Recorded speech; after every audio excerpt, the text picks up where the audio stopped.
उससे पहले से आप बैठे हो, और अब तो धूप थोड़ी हल्की हो गई, तब तो धूप काफी तेज थी। तो आप सब लोग लगातार बैठे हैं, तो इसलिए आपकी उपस्थिति को भी प्रणाम करता हूँ। बहुत बहुत धन्यवाद, सभी को नमस्कार। साथियों, संस्थान के जब कार्यक्रम होते हैं तो उसमें उस संस्थान को, उसके प्रबंधन समिति को, उसके शिक्षकों को, शिक्षार्थियों के कौशल को जानने का अवसर मिलता है। हमने देखा कि यहाँ बच्चों को योग की शिक्षा दी जा रही है और खेल खेल में उनका शारीरिक स्वास्थ्य कैसे विकसित हो, उस पर ध्यान दिया जा रहा है। और निश्चित रूप से शिक्षा भी संस्कारित दी जा रही होगी। इतना अच्छा संस्थान यहाँ जंगल में आप लोगों ने बनाया है, तो आप वास्तव में बधाई के पात्र हैं, धन्यवाद के पात्र हैं। साथ ही मुझे पता है कि विद्यालय खड़ा करने में प्रबंधक की सारी पूंजी लग जाती है, पूरे जीवन की तपस्या लग जाती है। विद्यालय यूं ही खड़े नहीं होते।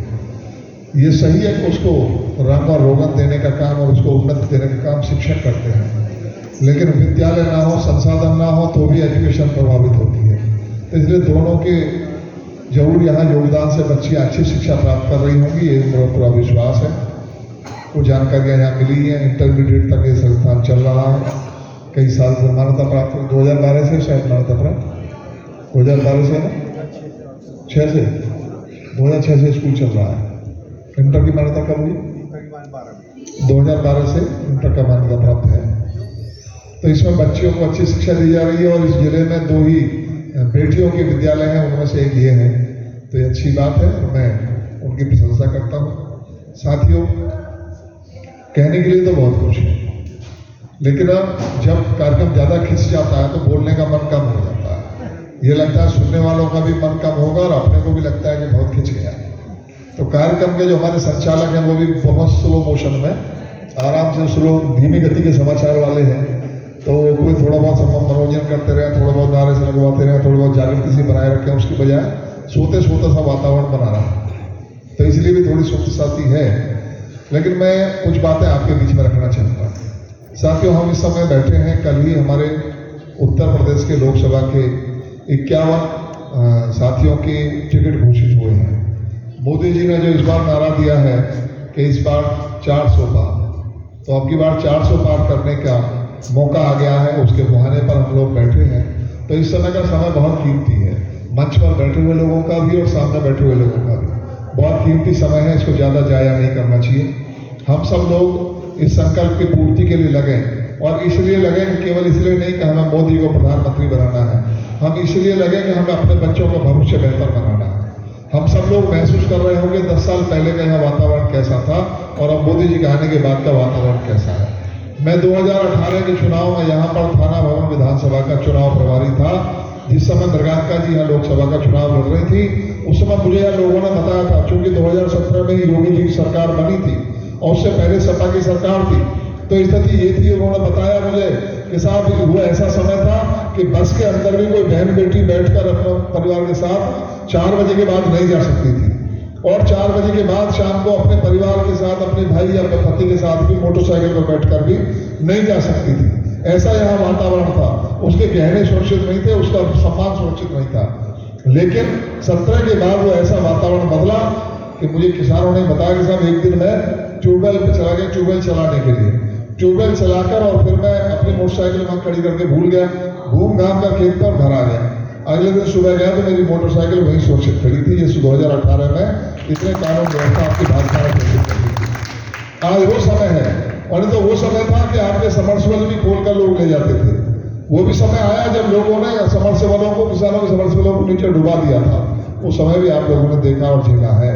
वो भी समय था मैं शामली में, लोगों ने बताया कि साहब, गन्ने की जो लदी हुई बुग्गी, उसमें से झूठा खोल के ले गए, और जो निशान भी मिल गया कि हाँ, इसके घर में गया भैंसा।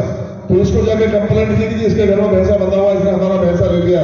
बोले भाई, हमारी हिम्मत नहीं है इसके यहाँ जाने की। एक वो समय था, और एक वो समय है कि अब इस समय मुख्तार अंसारी को जब ये कहा गया कि पुलिस को इसकी जरूरत है, इसे यूपी में भेजिए, तो 2 साल तक कांग्रेस उसको वहां रखी जेल में, पंजाब की जेल में, जबकि आवश्यकता नहीं थी, पर उसे वहां रोका गया। कांग्रेस ने पूरी ताकत लगाई कि मुख्तार अंसारी यूपी ना चला जाए, और उसने भी पूरी कोशिश की किसी तरह से मुझे यूपी मत भेज देना। आज गुंडे और मवाली जो सरकारें चलाया करते थे, जो बड़े बड़े दलों को घुमाया करते थे, नचाया करते थे, आज वो यूपी में आने से डरते हैं। आज गुंडा और बदमाश यूपी में आने से डरता है। आज यहाँ का आम आदमी सुरक्षित और सुखी महसूस करता है। और केवल इतना नहीं है, मोदी जी ने अपने आने के बाद कोई समाज, कोई परिवार, कोई ऐसा वर्ग छोड़ा नहीं जिसके विकास के लिए काम न किया। किसी को अन्न मिला, किसी को धन मिला, किसी को रोशनी मिली, तो किसी को सम्मान मिला, किसी को रोड मिला, लेकिन मिला सारे देश को। और वो नहीं किया उन्होंने जो 2017 से पहले उत्तर प्रदेश की सरकार करती थी। यदि सलमा और सरला दो बेटियां साथ साथ पढ़ रही हों और वो इंटर क्वालिफाई कर जाएं, तो उसके बाद सलमा को तो 30,000 रुपए मिला करते थे और सरला देखती रह जाती थी। ये होता था कि नहीं यूपी में? ये अगले सरकार में होता था। वो भेदभाव करते थे बच्चों के बीच में, बच्चों में भेदभाव करते थे। लेकिन मोदी जी ने सबका साथ और सबका विकास करने का काम किया। कोई वर्ग नहीं छोड़ा। सलमा भी हो, सरला भी हो, सबको देने का काम किया उन्होंने। सलीम भी खुश है, सुरेश भी खुश है, सबको उन्होंने देने का काम किया है। कोई उन्होंने भेदभाव नहीं किया किसी में। जो जरूरतमंद है उन सबको राशन भी देना, मकान भी देना, टॉयलेट भी देना, उज्ज्वला गैस भी देना, सौभाग्य योजना में बिजली का कनेक्शन भी देना और किसान सम्मान निधि भी देना। कोई भेदभाव किया है क्या? पूरे देश में आपको उदाहरण बता दो उन्होंने कोई भेदभाव किया हो। जो जरूरतमंद है उन सबको देने का काम किया। आप सबकी कृपा और आपके योगदान से यहां से हमारे प्रदीप जी सांसद बनकर गए। मोदी जी की सरकार केंद्र में बनी तो उन्होंने जो नारा दिया था, जो बोला, वो कहते ना मोदी जी की गारंटी, जो बोलते हैं उसे पूरा करने की गारंटी है। उन्होंने कहा था सबका साथ सबका विकास, तो सबका साथ लिया, सबका विकास किया। फिर उसके बाद उन्होंने जीता सबका विश्वास। सबका विश्वास जीतने का काम किया। कोई ये नहीं कह सकता कि साहब मेरे साथ कोई भेदभाव किया या मेरी जरूरतमंद था मैं, लेकिन मुझे मानक कर नहीं लिया। जो लाभार्थी थे, जिनको लाभ मिलना चाहिए, उनकी लिस्ट कोई भाजपा के कार्यकर्ताओं ने नहीं बनाई। किसी भाजपा के नेता को, विधायक या सांसद को नहीं कहा गया कि आप लिस्ट बना के दीजिए। 2011 की जनगणना के आधार पर जो गरीब लोग थे, उन गरीब लोगों का डाटा निकालकर उन सबको उनकी जरूरतें पूरी करने का काम मोदी जी ने किया। वो सब सुविधाएं आपके पास तक पहुंच रही है। इतना पारदर्शी ढंग से चलने वाली सरकार। और केवल इतना नहीं कि लाभ देने का काम किया, देश को तरक्की और उत्थान देने का काम किया। आज भारतवर्ष जब मोदी जी सरकार में आए थे, उस समय 10वें नंबर की अर्थव्यवस्था था, अब 5वें नंबर की अर्थव्यवस्था पिछले साल बन चुका। और अब तो नंबर ये कि दुनिया भर की एजेंसियां ये बता रही हैं कि वो दिन दूर नहीं है, हो सकता है 2027 तक ही भारत दुनिया की तीसरे नंबर की अर्थव्यवस्था बन जाए। जब भारत का विकास होगा तो भारत माने भारतीयों का ही तो विकास होगा, भारत में रहने वाले सब लोगों का विकास होगा। उनका मानना यह कि सबके जेब में पैसा होना चाहिए। यदि सबकी गरीबी दूर होगी तभी देश आगे बढ़ेगा। तो जो इस देश में आदी हैं, जो राजनीति की आड़ में राजनीति के माध्यम से धन कुबेर बन गए थे, जो धन को कब्जा लेते थे, धन को अपने कब्जे में कर लेते थे, उनसे निकालने का काम मोदी जी ने किया। आज उनको तकलीफ होती है कि साहब ईडी और सीबीआई बड़ी सक्रिय हो रही है, क्योंकि पहले किसी नेता को जेल होती नहीं थी। अब ईडी और सीबीआई जेल में भेज रही है और उनको घोटाला को खोल कर रही है, निकाल कर रही है, तो तकलीफ हो रही है। जिनमें आपस में खूब विरोधाभास है, जो आपस में खूब लड़ते हैं, जो हर राज्य में आपस में एक दूसरे के सामने चुनाव लड़ते हैं, पर वो मोदी के खिलाफ एकजुट है कि भाई मोदी चला जाए, पहले ये चला जाए तो जान बचे, तब उसके बाद देखेंगे।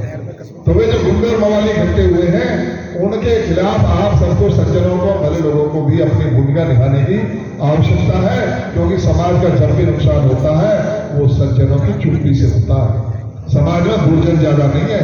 किसी भी गांव में आप अंदाजा लगा लो, 1000 की जनसंख्या का गांव होगा, 5000 की जनसंख्या का गांव होगा, उसमें गुंडे या मवाली 2 या 4 ही होंगे। लेकिन वे 2 या 4 ऐसा लगता है जैसे पूरे समाज पर कब्जा कर ले रहे हैं, क्योंकि जो सज्जन लोग हैं वो चुप लगाए हैं, उनकी चुप्पी का लाभ वो गुंडे उठाते हैं। तो गुंडे और मवालियों को जवाब देने का आपका समय है।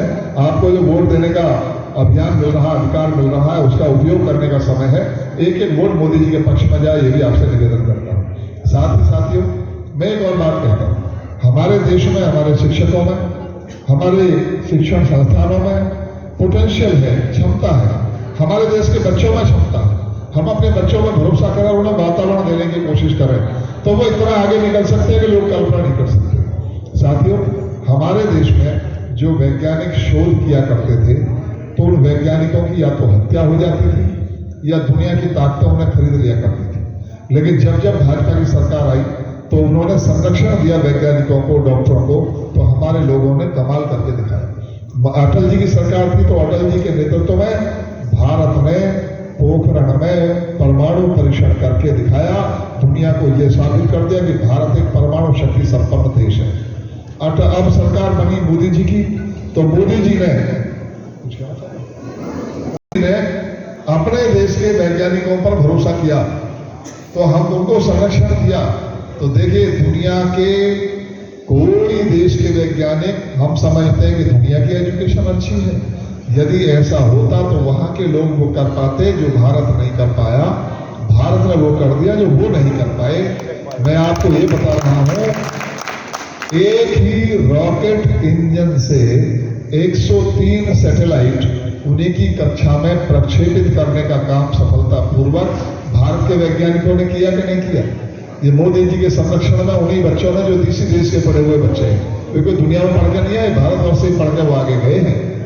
और इतना ही नहीं, पहले हमारे देश के नेताओं को आदत थी, कोरोना तो छोड़िए, वो निमोनिया हो जाता था तो उसकी भी वैक्सीन बाहर से आएगी, पोलियो की वैक्सीन बाहर से आएगी, मलेरिया की वैक्सीन बाहर से आएगी।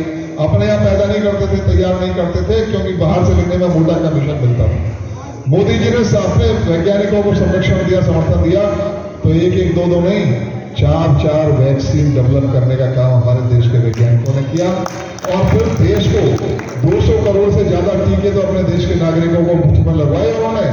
उसके बाद दुनिया के 150 से ज्यादा देशों को टीका निर्यात करने का भी काम उन्होंने किया, उनको भी टीका देने का काम मोदी जी ने किया। आज भारतवर्ष आत्मनिर्भर ही नहीं है, दुनिया को देने वाला भी बन रहा है। दुनिया का कोई देश नहीं कर पाया। वो क्या? चंद्रयान 3 का चंद्रमा के दक्षिणी ध्रुव पर प्रक्षेपण करना, ये कोई आसान काम नहीं था। वहां आज तक दुनिया का कोई देश नहीं पहुंच पाया। रूस ने कोशिश की जल्दबाजी के भारत से पहले हम पहुंचा दें, दक्षिणी ध्रुव पर, कामयाब नहीं हुई। भारत का एक प्रयोग आज सफल हो रहा है, और ये सब हो रहा है अपने आप पर भरोसा करने से। उन्होंने कहा है कि हम लोग अपनी जड़ों की तरफ लौटें, अपनी विरासत की ओर लौटें और एक गुलामी के चिन्हों को उतार फेंकें, अपनी मानसिकता को बदलें। मैं यहाँ किसी विद्यालय का नाम नहीं ले रहा, लेकिन मैं देखता हूँ कि कुछ लोग अपने विद्यालयों का नाम इस तरह से रखते हैं जिससे ऐसा एहसास हो सामने वाले को ये लगे कि ये ईसाइयत का है, शायद यहाँ इंग्लिश ज्यादा अच्छी पढ़ाई जाती होगी। वो मानसिकता क्या शो करती है? हमारे दिमाग में ये बैठ गया कि एजुकेशन उनकी अच्छी है, हमारी अच्छी नहीं है। जबकि मैं ये दावा किया करता हूँ एजुकेशनिस्टों के बीच में कि कोई ऐसी एजुकेशन मुझे बता दीजिए। कल नोएडा में बहुत सारी यूनिवर्सिटियों के प्रोफेसर थे और बहुत सारे लोग थे, जिन कार्यक्रम में मैंने कहा कि कोई ऐसी नॉलेज मुझे बता दो, मेरी भी जनरल नॉलेज बढ़ जाएगी, कि ये नॉलेज भारत को नहीं थी, भारत ने दुनिया से सीखी। कोई एक जानकारी आप बता दो। अभी चर्चा आप करने लगो यदि यार भारत का अभी कंप्यूटर तो 90 के दशक में आया, उससे पहले तो कंप्यूटर भारत में नहीं था, आप कैसी बात कर रहे हो, कंप्यूटर तो अभी भारत ने सीखा है। मैं उसके पहले आपको उदाहरण दे दूंगा कब कब भारत के पास कंप्यूटर रहा। भारत में कंप्यूटर से ज्यादा उनके पास गणना के यंत्र थे, उनके पास कैलकुलेशन के बाद खगोल विज्ञान के क्षेत्र में भारत सबसे आगे था। रसायन विज्ञान में हमारे पृथ्वी के कौन कौन से वनस्पति में क्या क्या तत्व हैं उनके बारे में कोई ऐसी वस्तु नहीं है, कोई ऐसा ज्ञान नहीं है जो भारत को नहीं था। भारत ने दुनिया को नॉलेज देने का काम किया। कंप्यूटर की यदि बात करूं तो थोड़ा सा भी पीछे मुड़कर आप देख लो ना, थोड़ी महाभारत की कहानियों को ध्यान से पढ़ लोगे तो आपको ध्यान में आएगा कितने सारे विज्ञान के प्रयोग उसमें हैं जिन पर हमारा कभी ध्यान नहीं गया, हमने ध्यान से देखा नहीं। कंप्यूटर और सैटेलाइट की बात करूं तो सैटेलाइट के 2 उदाहरण देता हूं आपको। महाभारत में चर्चा आती है, इसी क्षेत्र में महाभारत का युद्ध हुआ था ना, यहीं से दुनिया को, वो दुनिया का सबसे बड़ा विश्व युद्ध था जिसमें 18 अक्षौहिणी सेना ने भाग लिया।